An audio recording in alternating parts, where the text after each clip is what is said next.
Le match oppose la France à l'Azerbaïdjan dans le cadre des éliminatoires de la Coupe du Monde 2026, groupe D. Pour les Bleus, c'est une occasion de confirmer leur statut de favori du groupe. Avant cette rencontre, la France avait déjà remporté ses deux premières affiches du groupe et restait invaincue avec un total de 6 points. Reuters. L'Azerbaïdjan, en revanche, comptait peu de points. Il venait d'enregistrer des résultats modestes et subissait une pression forte pour exister face à des nations plus solides. Reuters. L'enjeu est double pour la France. Non seulement gagner, mais le faire avec la manière pour asseoir une supériorité psychologique. Une victoire nette ouvrirait la porte pour une qualification anticipée, tandis qu'un faux pas relancerait la concurrence. D'un point de vue historique, la France domine largement les confrontations entre les deux nations. L'Azerbaïdjan n'a jamais réellement réussi à tenir tête dans ses duels officiels. Statistiquement, selon les données de face-à-face, la France marque en moyenne 2,1 buts par match contre l'Azerbaïdjan, tandis que ces derniers marquent rarement à l'extérieur, 0,4 par match dans ces confrontations. Footy-Stats. En défense, l'Azerbaïdjan concède souvent des buts en seconde période dans ses rencontres, ce qui impose une vigilance accrue pour les Bleus dès l'entame du match. Footy-Stats. Dès l'annonce des compositions et des absences, Dembélé, Barcola blessés, on pressent que la France devra s'appuyer sur des cadres comme Mbappé pour faire la différence. Action forte attendue avant coup d'envoi. Le choix de conserver Mbappé dans le 11 malgré une légère gêne à la cheville pour maximiser les chances offensives. Une stratégie d'ouverture rapide pour éviter que l'Azerbaïdjan ne se referme trop tôt. L'attention portée à l'entrejeu afin d'éviter les transitions rapides adverses puisque l'Azerbaïdjan excelle parfois en contre. La nécessité de sécuriser les ailes et les latéraux contre les débordements adverses afin de ne pas offrir de surnombre sur les côtés. Didier Deschamps aligne une formation offensive, certainement un 4-3-3 ou 4-2-3-1, avec Mbappé en pointe ou en position de référence, appuyé par des joueurs comme Coman ou Olysée sur les ailes.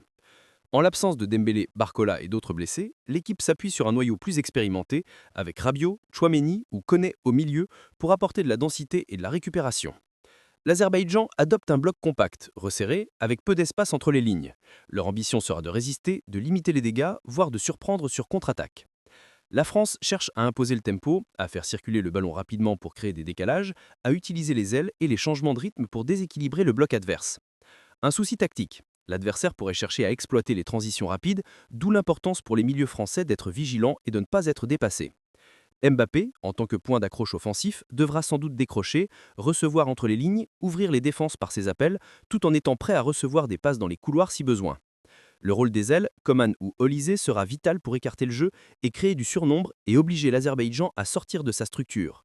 Une des clés, la circulation rapide dans le tiers adverse et une alternance entre jeu direct et jeu combiné pour surprendre les défenseurs centraux adverses. Dès le coup d'envoi, la France prend le contrôle du ballon. Elle domine la possession, presse haut, cherche à casser les lignes rapidement. Dans les 10 premières minutes, la France tente de combiner via les flancs avec des combinaisons latérales sans pour autant trouver la faille. L'Azerbaïdjan reste solide, il ferme les espaces, anticipe les passes médianes, reste compact surtout dans les 30 mètres devant son but. Mbappé est en mouvement constant, il déclenche des appels, attire des défenseurs pour libérer des espaces, mais n'a pas encore reçu une offrande très nette. Au bout de 15 à 20 minutes, la France multiplie les tentatives. Tirs lointains, centre, une ou deux frappes corsées mais non cadrées, on ressent la frustration d'une attaque qui domine mais ne concrétise pas. Statistiquement, à ce moment, les Bleus ont déjà pris une part importante des tirs, souvent autour de 10 tirs dans la première demi-heure, selon les données en direct. L'Azerbaïdjan ne se laisse pas totalement enfermer, quelques contre-attaques, mais pas encore de danger réel pour Magnan. On note une gestion prudente de la part de Deschamps, qui ne tergiverse pas à rappeler à ses milieux de garder l'équilibre et de ne pas s'avancer. Action forte possible, un raid de Mbappé dans les intervalles, éliminant un ou deux défenseurs, provoquant une faute ou tir. Un centre dangereux depuis l'aile gauche ou droite obligeant le gardien adverse à se déployer. Une incursion de Coman ou Olysée sur les ailes pour déséquilibrer les latéraux adverses. Un tir lointain puissant mais imprécis pour tester la réactivité du gardien et mettre l'adversaire sous pression. Juste avant la pause, Mbappé réussit à marquer. Sur un mouvement individuel ou collectif, il se libère, prend de la vitesse, élimine ses défenseurs et trouve la lucarne ou le coin bas. Le but intervient à la 45e plus 2 ou juste avant le coup de sifflet de mi-temps et vient récompenser la domination et la pression française accumulée. Ce timing est crucial, le moral bascule, l'adversaire rentre au vestiaire médusé, la France repart avec l'avantage psychologique. Mbappé, au-delà du but, pèse sur la défense adverse. Ses appels, ses permutations forcent la ligne centrale à se réajuster, à craindre ses mouvements. Juste après ce but, la France pourrait tenter d'enfoncer le clou dans les dernières minutes de la première mi-temps afin de gérer sereinement la seconde période avec un avantage plus large. Statistiquement, ce but de Mbappé porte à 53 le nombre de buts qu'il a inscrits en sélection française, se rapprochant du record. L'Azerbaïdjan, sous le choc, perd quelques repères. Les distances entre lignes s'allongent, la concentration vacille. Côté bleu, l'équipe revient au vestiaire avec une satisfaction certaine, mais consciente que le match n'est pas encore gagné. Dès la reprise, la France attaque fort. Elle veut consolider son avance, étouffer l'adversaire, ne pas laisser d'espoir de retour. L'Azerbaïdjan, contraint de sortir un peu plus, expose davantage ses failles, notamment sur les ailes ou dans les transitions. La France alterne. Phase lente de possession pour faire tourner, phase rapide avec verticalité pour surprendre.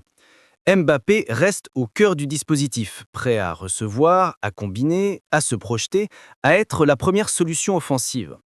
À mi-seconde mi-temps, la pression française se fait encore plus constante. Les centres, les frappes, les 1-2 s'enchaînent. L'adversaire craque. À la 60e, 65e minute, Mbappé offre une passe décisive à Rabiot qui marque de la tête ou dans une position favorable. Cette action collective est une preuve supplémentaire du rôle multiple de Mbappé. Pas seulement buteur, mais aussi facilitateur du jeu. La France creuse l'écart, maîtrise les débats, impose son rythme et relâche la tension au fur et à mesure que le temps file. Dès la 60e minute, le rythme s'accélère encore. Les Bleus contrôlent chaque phase de jeu, alternant entre passes rapides et séquences de possession longues pour faire courir l'adversaire. Sur une action construite côté gauche, Mbappé reçoit dans l'intervalle, dribble 2 défenseurs et résiste à la charge du troisième. Centre fort au second poteau, Rabiot remise de la tête, but 2-0 pour la France. Ce but illustre la parfaite connexion entre le capitaine et son milieu, une relation technique et mentale que Deschamps valorise depuis plusieurs mois. Les statistiques deviennent impressionnantes. À l'heure de jeu, la France affiche 73% de possession, 18 tirs à 2, 9 corners à 1 et une précision de passe proche de 92%.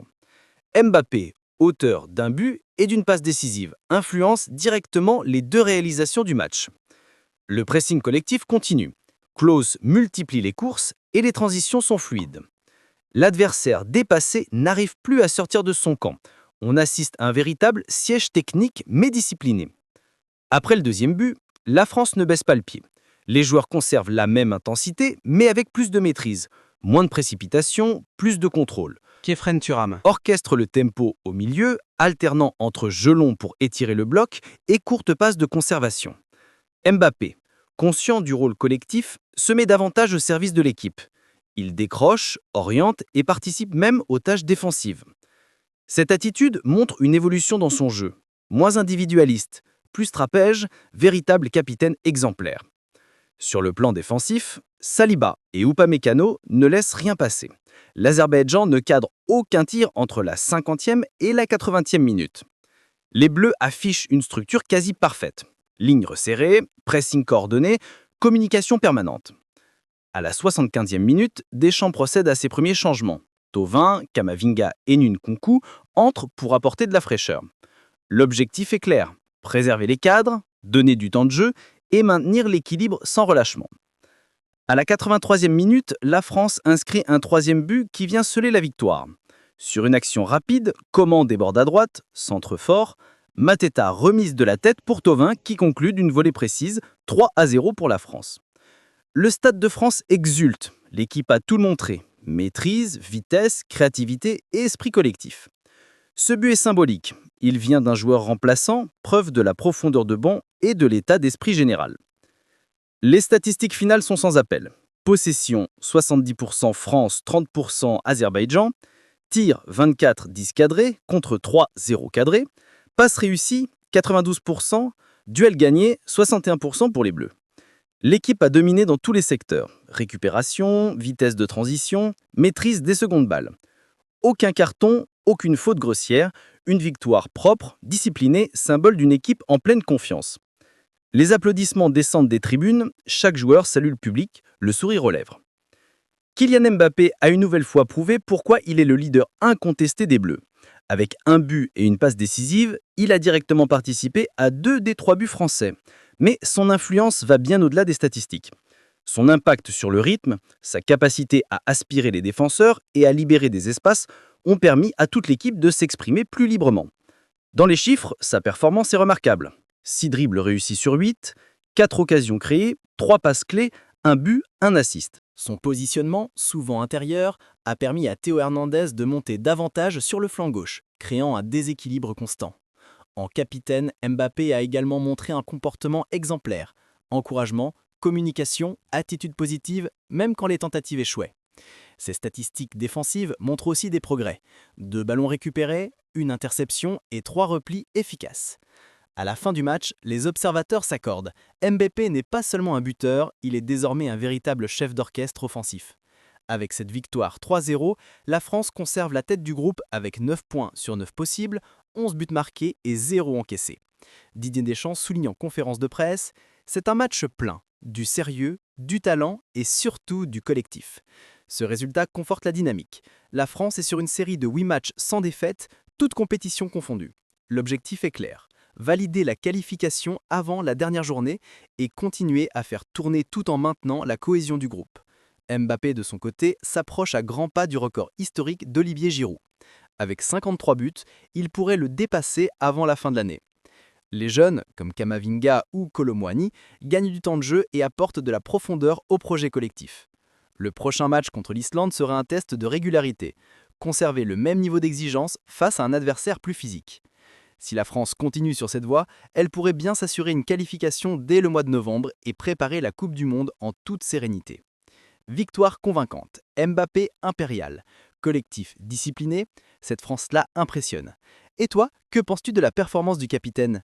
Dis-le en commentaire, laisse ton like, partage la vidéo et abonne-toi pour ne rien manquer des prochains matchs des Bleus. Parce qu'ici, chaque but raconte une histoire.